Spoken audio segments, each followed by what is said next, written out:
This is what we've been dreaming about doing, and we know it's going to make a positive difference in people's lives in this country. Democrats, of course, still expressing concerns. I want to bring in, though, Forbes opinion editor, former Romney campaign healthcare advisor, and frankly, one of the top conservative thinkers on healthcare, Avik Roy. Not to blow up your spot, Avik. Check out his latest op-ed. Here it is. GOP's Obamacare replacement will make coverage unaffordable for millions, he says. Otherwise, it's great.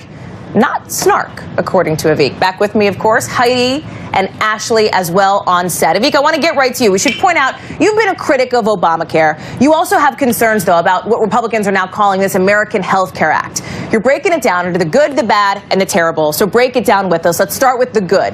You're digging Medicaid reform, right? Medicaid right now, where the program underpays doctors relative to private insurance. So a lot of people have this card that says they have health insurance, but they can't actually get access to doctors. And the reforms Republicans are contemplating would help fix that problem and give members who are enrolled in Medicaid a lot more flexibility to access the care they need. So that part is good. But the problem is these tax credits providing health coverage to people who are above the poverty line, people who are too wealthy, so to speak, for Medicaid. That's where this plan runs into problems. And that's the bad, you call it.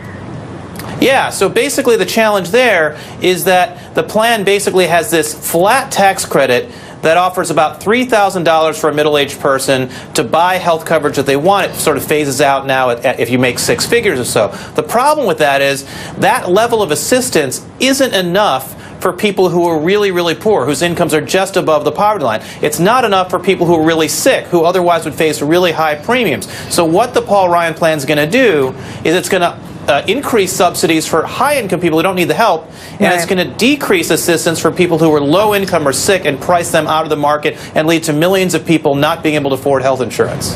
One of the topics that you wrote about that I find interesting, this idea of continuous coverage, right? The 30% premium essentially that'll be put on folks if they let their insurance lapse for a couple of months. You call it essentially the potential for a death spiral. How do Republicans get around that in this new plan? Yeah, it was weird that they specified the exact percentage that they were going to allow insurers to charge extra if people enrolled in insurance outside of the normal enrollment periods. That was basically an arbitrary number, and what that's going to do is it's going to encourage healthy people to stay out of the market, stay uninsured, and it's going to encourage sick people to take advantage of that surcharge, which even though it's a surcharge is actually a real discount. If you just had a heart attack and your health premiums would otherwise double, a 30% increase is actually a good deal for you. So you're actually encouraging people, perversely, to stay out of the market rather than in. So what we really want to do is encourage people to have health insurance continuously so that they don't have those kinds of gaps in their coverage and higher costs as a result. So you have an interesting perspective on this, I think, because you have kind of the academic expertise, but you've also worked on campaigns, on the ground, kind of in the trenches. Paul Ryan, just within the last 45 minutes, called this bill a conservative wish list, that it ticks off everything on the wish list. Is it? Well, if you look at the commentary from all the conservative healthcare experts out there over the last 24, 48 hours, pretty much nobody is happy with this bill because it tries to split the difference. It tries to placate the people who don't want means-tested assistance for the lower-income population, the sort of more hardline community. And it also says, well, we're going to do something, some sort of half measure to help the uninsured get coverage. And so nobody's happy. The people like me who advocate universal coverage from a free market point of view, we know that this bill is not going to achieve that goal. And then the people who say on the hard right that, well, we shouldn't subsidize coverage at all for people who are uninsured, they're not happy either. So you basically have to pick a side, and the Paul Ryan bill does neither.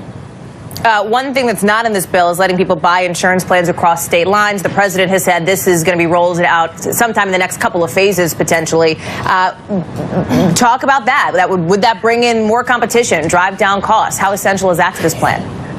Yeah, it's not essential. I think buying insurance across state lines can help in certain areas. Take New York City or St. Louis, metropolitan areas that actually spill out over state lines. If you were able to have insurance products that could actually represent a true metropolitan area, that's a multi-state metropolitan area, that could actually increase competition among hospitals for patients' business and insurers' business and drive down premiums in those areas. But broadly speaking, it's not a silver bullet that's going to magically solve all the problems in our healthcare system. We really need to provide provide financial assistance to low-income and sick people who can't otherwise buy their own coverage. Right now, we spend $1.3 trillion a year through Medicare and through the tax break for employer-based health insurance to subsidize upper-income people's health insurance. And we don't subsidize lower-income people's health insurance enough. And that's what we've got to rebalance in any real, sustainable, bipartisan health reform. If you were advising President Trump right now, Avik, what would you tell him to do? What I tell him to do is to stick to the bottom line promise that he's been making to Americans for 17 years. He says he supports insurance for everybody. He supports universal coverage. We need to take care of the vulnerable in our society. He's been saying that for years. And what he should tell Congress is no bill that fails to achieve that goal, or at least gets us more progress towards that goal, is one that he'll sign. If he says to Congress, says to those Republicans, unless you send me a bill that covers more people than Obamacare, or the same number of people as Obamacare, I won't sign it. That will clarify a lot of the factional warfare we're seeing on the Hill right now and actually make the process a lot easier. But he hasn't been doing that, and I really think that he needs to exhibit that leadership and that assertiveness in order to get this process going. Avik Roy, thank you much. That does it for us here on this hour of MSNBC. A huge thanks to my guest.